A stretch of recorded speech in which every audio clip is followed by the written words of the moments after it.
Hello, kamusta po kayo mga kababayan? Ito na naman po tayo.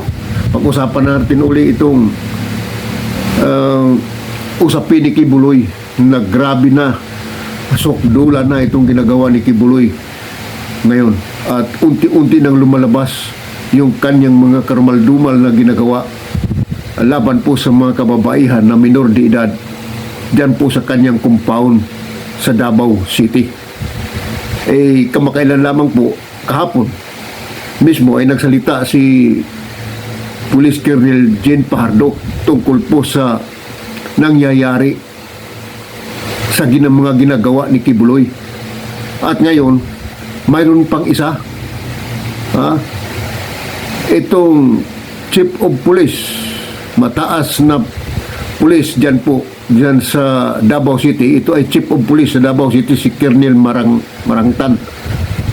Mga kababayan, ay nagpahayag din po na maging katulad na sinasabi sa mga kaso ni Kibuloy na sang-ayon sa kanyang investigasyon doon po sa Davao City na na-rescue niya yung 5 bata na minor de edad at inimbestigahan ito. At yun na nga, nagsumbong na kung pagkatapos daw gamitin ni Kibuloy ay sasabihin daw ni Kibuloy sa bata na kanyang ginamit na mga kababayan na kanyang ginamit na virgin pa rin kayo, anya, dahil anak ng Diyos ang gumamit sa inyo. Wow! Mantakin mo yan, mga kababayan, ang sinabi ni Kibuloy. Talagang nakakapang gigil. Tawagin natin pong nakapanggigigil. Yung pahayag ni Kibuloy na yan, ginagamit yung kanyang relihiyon para lamang matustusan yung kanyang mga kalukuhan.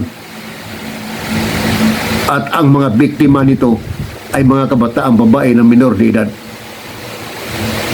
Pagka naipit na siya, sabi nung pulis, ay kung halimbawa magsumbong kayo, ay sasabihin na magbabanta na si Kibuloy na darating na raw ang angels of death. Yung pong pananakot niya doon sa mga bata na kanyang biktima o pamilya man na nagamit niya. O isipin mo yan. Kaya dito grabe ito si Kibuloy. Ako'y parang nanggigigil o talagang nanggigigil ako sa ginagawa niya na ito. Ating pakinggan itong pahayag ni Police Colonel Jane Fajardo. Okay. And ma'am, may update po ba tayo tungkol dun sa iba pang witness or pag-compile po ng testimonya mula dun sa iba pang di umano ay biktima ni Pastor? Ilan po ito ma'am at ano yung kwento nila? Ano po yung reklamo nila? Yes, ma'am.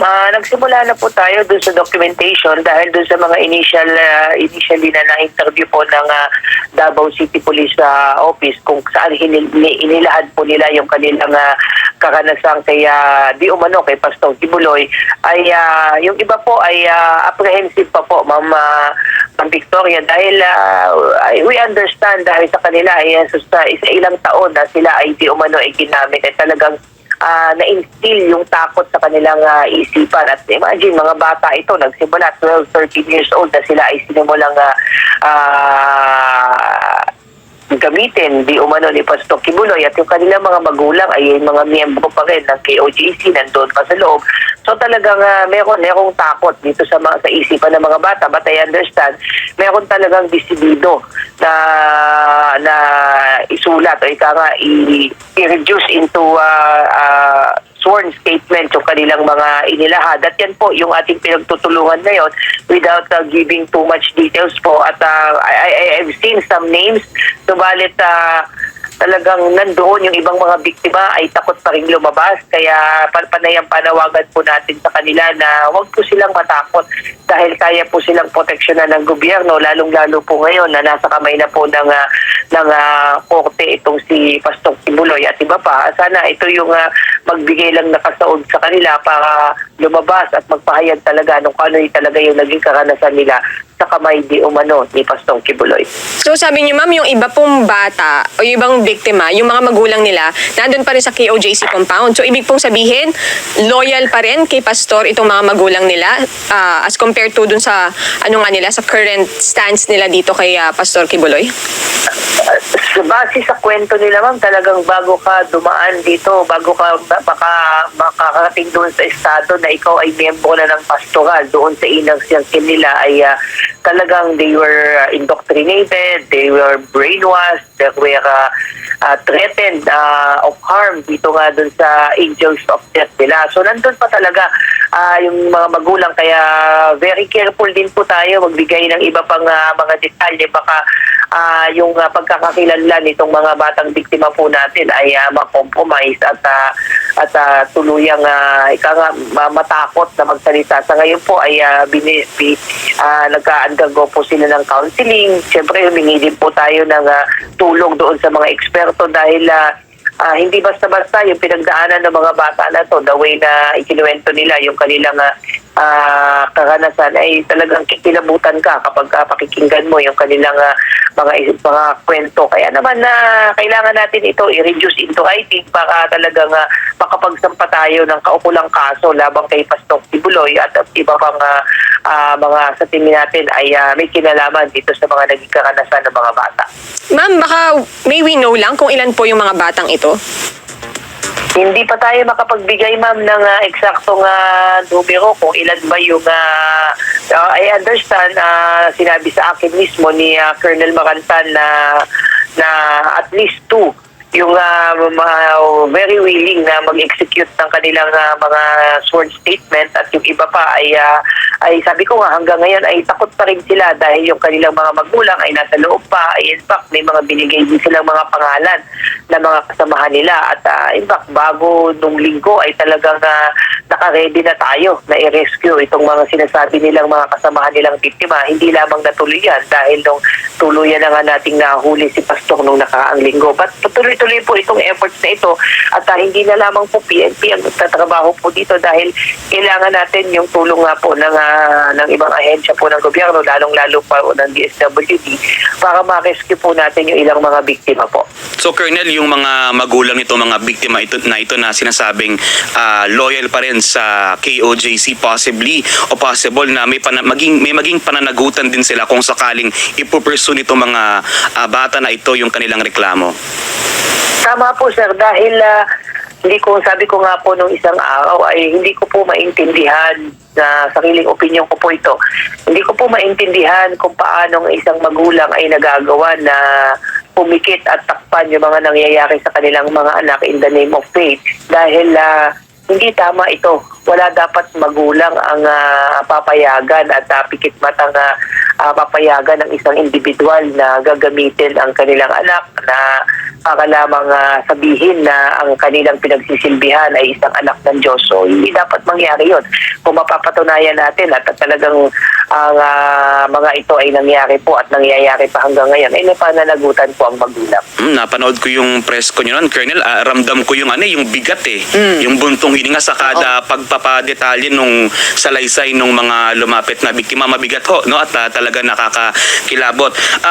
Colonel, ang sinabi rin daw po ng korte na itinuturing ang security risk ang pagstay din ni Pastor Kibuloy doon sa regular na jail. Kaya minabuting manatili muna siya sa custodial center. Meron po bang nasasagap ang PNP na banta pa kaya Pastor Kibuloy? Kaya talagang parang binamabuti pa rin na sa loob muna ng Camp Crame siya manatiling nakadetine instead na ilagay na po sa isang regular na jail facility. Kasama po yan sir sa napag-usapan kahapon during the arraignment, although doon po sa order na written order na nilabas po ng korte po ay ay hindi po na-mention to. Pero verbally po ay na-mention po ng kagalang-galang na hukom na inuutusan po ang PNP na magsagawa po ng threat assessment to determine if there are existing security threats pagdating po sa buhay ni Pastor Kibuloy. But this is expected. Si Pastor Kibuloy is a high profile personality. So talagang especially now na may mga cases po na na-file sa kanya and lumalabas na ngayon yung mga accounts ng mga batang biktima ay kailangan din talaga natin pag-isipan kung magiging safe ba siya kung saan man po siyang detention facility. But just the same, kung maglalabas po ng korte ng desisyon o order po na dapat ilipat po siya sa ordinaryong jail outside of the PNP detention facility po, ay susunod po ang PNP po dyan. Siguro last na lang, Colonel, konting balik lang ulit kay Pastor Kibuloy. So may chances po na magsampa ng reklamong rape laban kay Kibuloy kasi ang reklamo pa lamang sa kanya ngayon ay child at sexual abuse at human trafficking. Pero dahil po may mga reklamong lumalapit na sa kanya ngayon na mga naging biktima, possible po na mag-file ng separate charges na rape. Kung marireduce into writing nga po natin ito, sir, at magdidesisyon nga po itong mga nakausap po ng Davao po ay additional charges. Separate po ito sa mga ongoing na po na trial po ngayon at separate po itong mga kaso po na ito na isasampa po sa kanya. Kaya again, hinihingi ko po itong opportunity po na ito na muling manawagan po kung nakikinig at nanonood po sa atin yung iba pa pong mga nabiktima po ni Pastor Kibuloy. Sana wag po silang matakot, para lumantad po sila, mag-reach out po sila sa PNP at we can assure their safety at poproteksyonan po sila ng PNP at ng gobyerno po. Okay, maraming salamat po, Police Colonel Gene Fajardo, ang taga ay mayroon pong balikan natin itong 50 pa ng mga kabataan na nasa loob ng compound ngayon ni Kibuloy, ay dapat mo ma-rescue ito at hindi lamang pulis ang magtatrabaho nito, dapat ma-rescue ito sa pulis at DSWD kasi yung sinasabing 50 ng mga kabataan pa na nasa loob ng compound ay dapat maimbestigahan din ito ng pulisya at para dagdag ng documentation dyan po sa kaso ni Kibuloy, sapagkat pagka ang mga biktima na ito pagka ito ay naimbestigahan ng pulis at siyempre pag nagreklamo ngayon ay dagdag po ito ng kaso ni Kibuloy. Grabe ito si Kibuloy. Ngayon lang ako nakakita ng isang tao na may hawak ng isang pangrelihiyon kuno. Yung pala ay ito pala ay kulto. Kulto ito, hindi ito talaga relihiyon. Gamit ang pangalan ng Panginoon para sa mga kalukuhan niya. Ay ang mangyayari nito pagka ito ay patuloy na maimbestigahan, lalo na yung 50 na natitira dyan sa compound ni Kibuloy, ay malaking problema na naman ito ni Kibuloy. Pero tingnan mo yung mga DDS ngayon, kung ating nakikita na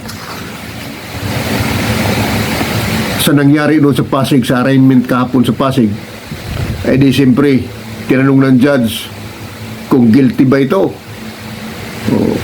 Sabi ni Kibuloy, siyempre sasagutin yan, not guilty. Pero palibhasa ay itong ilan sa ating mga kababayan, lalo na itong mga DDS, eh kulang sa alam ng batas, hindi alam ang rules of law na sinasabi. Kaya ang nangyayari dito, nung sabihin ni Kibuloy na not guilty, itong tuwa naman sila kasi not guilty daw si Kibuloy at makakalaya na raw.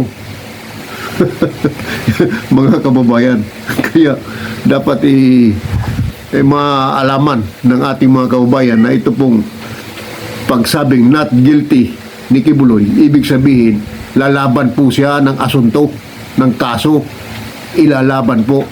Pero kung ang huwis nagsabi na not guilty, ay totoo po yun sapagkat pong not guilty ay kailangan magdaan po ng proseso sa korte na matapos na ang kaso sa korte.